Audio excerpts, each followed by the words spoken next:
አሜሪካ ለፋኖ እውቅና ልትሰጥ ነው። በአብይ አህመድ ተስፋ መቁረጧ የተነሳ ለፋኖ እውቅና ልትሰጥ ነው ይላል የደረሰ መረጃ። ሰሞኑን በተለያዩ ሚዲያዎች ሲዘገብ ነበረ። ይሁንና ግን እንደ ቁም ነገር አልወሰድነውም ነበር። ትክክለኛ መረጃ ነው ብለንም አላመንም ነበረ። ሆኖም ግን ለማጣራት ስንሞክር በጉዳዩ ላይ የተሳተፉ አካላትን ለማነጋገር ስንሞክር ጉዳዩ እውነት መሆኑን አረጋግጠናል። እንግዲህ ከዚህ በፊት ፋኖ ማለት ለምዕራባውያን በእነሱ አጠራር ምዕራብ ትግራይ የሚሉት አካባቢ ላይ ጄኖሳይድ የፈጸመ ብዙ የጦር ወንጀል የፈጸመ ብለው ነበር የሚያስቡት። የተበታተነና ፖለቲካዊ ዓላማ የሌለው ሽፍታ አድርገው ነበር የሚያስቡት። በስሙም አይጠሩትም ነበረ። ብዙ ጊዜ የአሜሪካ ኤምባሲም ሌሎቹም መግለጫ ሲወጡ ራሱን ፋኖ ማለት የሚጠራው ኃይል እያሉ ነበር መግለጫቸው ላይ የሚያካትቱት። አሁን ግን ያ ጉዳይ ተቀይሮ ራሱን ፋኖ በሚል ስም የሚጠራው ቡድን ከሚል መጠሪያ ወጥተው በስሙ የአማራ ፋኖ ወይም አፋብሃ ብለው ሊጠሩት እየተዘጋጁ ነው ይላል የደረሰ መረጃ። የአማራ ፋኖ ወይም አፋብሃ ብለው ሊጠሩት ተቃርበዋል ይላል። እሱም ብቻም አይደለም ከሌሎች ኃይሎች ጋር አብሮ ወደ ስልጣን እንዲመጣ ታጭቷል ይላል የደረሰ መረጃ። ይሄን ከታማኝ ምንጭ ለጉዳዩ ቅርበት ካላቸው የመረጃ ምንጮች የደረሰን ነውና ለስልጣንም ጭምር ፋኖ መታጨቱን የአብይ አህመድ መንግስት ሌቦችን ያሰባሰበ የአንድ ሰው ፓርቲ መሆኑን አረጋግጧል ይላል። የአብይ አህመድ መንግስት ወይም ብልጽግና የሚል ስም የሚጠራው ቡድን ሌቦችን ያሰባሰበ የመለወጥ ተስፋ የሌለው የአንድ ሰው ስርዓት ቀጠናውን እየረበሸ በግጭት ውስጥ መኖር የሚፈልግ ስብስብ መሆኑን ተረድተው አማራጭ ኃይል እየፈለጉ ነው እና በአማራጭነት በቀዳሚነት ያገኙት ደግሞ ፋኖን ነው። በተረፈ አብይ ልክ እንደ መሐመድ ሐምዳን ደገሎ ወይም ሄሜቲ እንደሚባለው የእሱ አቻ ሆኖ ተመዝግቧል። በጦር ወንጀል በተለያዩ ወንጀሎች ንጹሃንም በመጨፍጨፍ አቻ ተደርጎ ተመዝግቧል። ከዚህ በፊት የአሜሪካ ኤምባሲ አርቬን ማሲንጋ ወጣውን መግለጫ ታስታውሳላችሁ። የራስህን አገር ህዝብ በድሮን እየጨፈጨፍክ ነው ብሎ ነበር ቃል በቃል። ከዛ በኋላ ወንጌላዊውን መስቀል አደባባይ አምጥተው የነበረውን ወንጌላዊ ተጠቅመው ያ መግለጫ እንዲቀለበስ ማድረግ ቢችሉም ተው እንጂ የኛ ልጅ እኮ ነው የኛ ልጅ ነው። ስለዚህ በዛ ደረጃ ልገልጹት አይገባም። ችግር ካለበት እኛ እንመክረዋለን በማለቱ የተነሳ መግለጫው እንዲስተካከል ቢደረግም ለአብይ ያላቸው እውነተኛ አታይ የሚያሳይ መግለጫ ነበር በወቅቱ ወጥቶ የነበረው። ሌላው እንግዲህ የስኬት ሊመዘገብ የቻለው ፋኖ በሰራው ስራ ነው። የነባሩን ፕሮጀክት ሰነድ እያነሱ ምዕራባውያን በመውቀስ ፈንታ እነሱ ጋር አብሮ መስራት ያስፈልጋል ብለው ሰፊ ስራ በመስራታቸው የተነሳ ነው።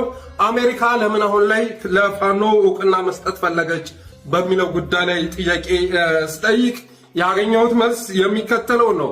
ከዛ በፊት ግን አብይ አህመድ በአሸባሪነት ፋኖን ለማስፈረጅ አቅዶ ነበር በአዲሱ ዓመት ማለት ነው እና ይህን ጉዳይ ለአሜሪካ ለማሳወቅ ሲሞክር ቀጠናውንም እየረበሽክ ያለኸው አንተ ነህ፣ ሀገሩንም እየረበሽክ ያለኸው አንተ ነህ እና ከአንተ በላይ አሸባሪ የለም የሚል መልስ ተሰጥቶታል ይላል የደረሰ መረጃ። በዚህም ምክንያት ነው እንጂ ፋኖን በአሸባሪነት ሊያስፈርጅ ካሰበ ቆይቶ ነበር። ሀገሩንም ቀጠናውንም እየረበሽክ ያለኸው አንተ ነህ።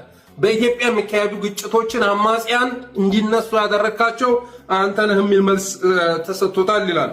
እና አሜሪካ ለምን ለፋኖ እውቅና ለመስጠት አሰበች በሚለው ጉዳይ ላይ ስንጠይቅ አንደኛ የቀጠናው ተገዳዳሪ ኃይል መሆኑን ተረድታለች።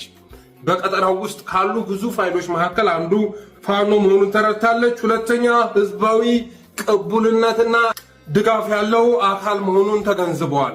ህዝባዊ ቅቡልነት በአማራ ህዝብ ዘንድ በኢትዮጵያውያን ዘንድ በጉጉት የሚጠበቅ ኃይል መሆኑን ተረድተዋል ይላል። ሶስተኛ ከትግራይ ጋር ያለውን ግጭት ማቀዛቀዙ ነው። እንግዲህ ትግራይ ላይ እዛ አካባቢ ኤጀንት ያላቸው በሚመስል መልኩ እነሱ ጋር አብሮ የሚሰራ ኃይል ይፈልጉ ነበረ። ከኢትዮጵያ ፖለቲካ ሜዳ ውስጥ ህወሓት እንዲጠፋ አይፈልጉም እና ከትግራይ ጋር ያለውን ግጭት ማቀዛቀዙም እንደ አንድ ምክንያት የሚወሰድ ነው። ሌላ አቅምና አቋም ያለው ኃይለኛ ተፋላሚ መሆኑን ማረጋገጣቸው ነው። የአብይ አቅመቢስና አቋም አልባነት ያመጣው ነው።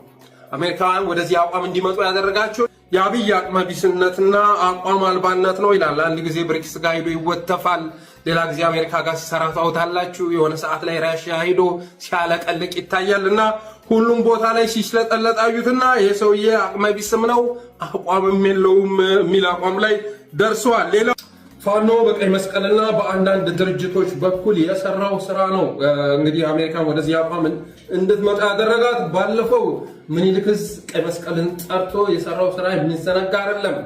ተራ ሽፍታ ለመሆኑን ማሳየት ችሏል። የፖለቲካ ትግል የሚያካሄድ በርካታ ጥያቄዎች አሉት። ህዝብን የሚወክል እና ኃላፊነት የሚሰማው ኃይል መሆኑን ማሳየት ችሏል። የቆሰሉ የመከላከያ ሰራዊት አባላትን በማስረከብ የተማረከውን እንዴት እንደያዘ በማሳየት ማንነቱን ማሳየት ችሏል።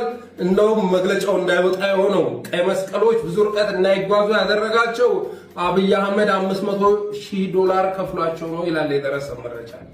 ለቀይ መስቀል ሰሜን ወሎ ሄደው ጉብኝት ላደረጉት ግለሰቦች በተናጥል እየጠራ $500,000 አከፋፍሏቸዋል። $500,000 አከፋፍሏቸዋል ይላል የደረሰ መረጃ።